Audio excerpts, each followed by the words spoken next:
The allegations of sexual assault against the Roman Catholic Quebec Archdiocese.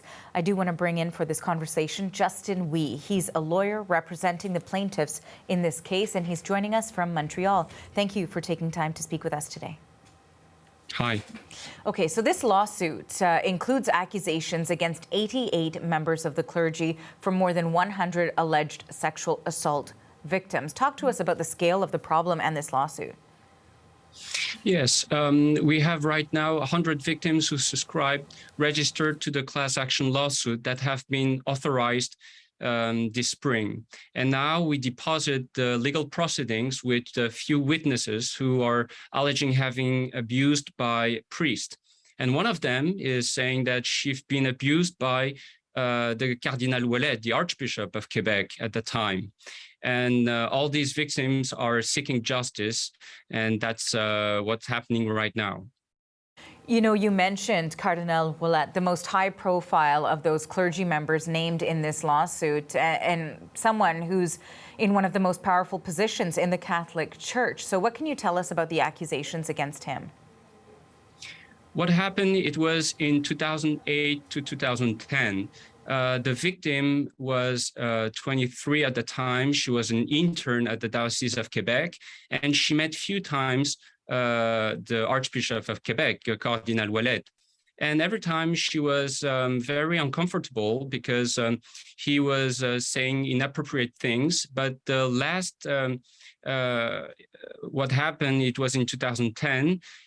She met Cardinal Ouellet at a meeting, and he was going to see her and hugging her, touching and caressing her back up to her buttocks. And it was, of course, inappropriate and sexual touching.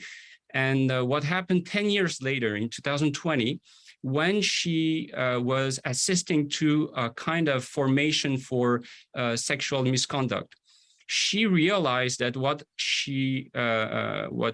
happened in 2010 with Cardinal Ouellet was a sexual abuse. So she sent a letter to the Diocese of Quebec, but anonymously, she didn't mention the name of the priest. So she explained the story that I'm telling you.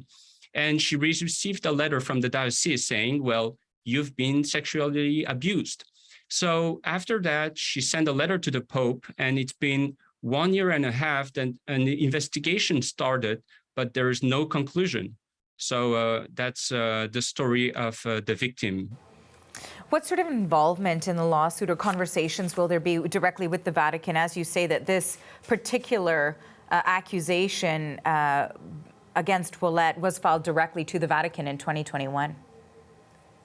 Well, when Ouellet abused our client, he was the main responsible of the Diocese of Quebec. He had so many power, and you can imagine if a man like him could abuse people in the Diocese of Quebec, how many other priests could have been abusing other victims? And right now we have only 100 victims, and you can be sure that with that news and publicizing, there will be a lot more will come forward. You know, you just touched on sort of the timeline here as well, that it has been over a span of decades. You know, as you've detailed here, some of these allegations date back to the 1950s. So how does that complicate this case? Well, victims are seeking justice. They are here, they can testify to the court and explain what happened. But of course, we are expecting to see, because some of the victims had the courage to denounce. And it's what happened to one of our plaintiffs. When he'd been abused since he was 14, he finally had the courage to tell to his father. And they went to the Diocese of Quebec, and it was in the late 50s. And what happened? Well, the priests that abused our plaintiff have been removed to another city. And of course, what happened, it's logical. Other victims have been abused at that other city.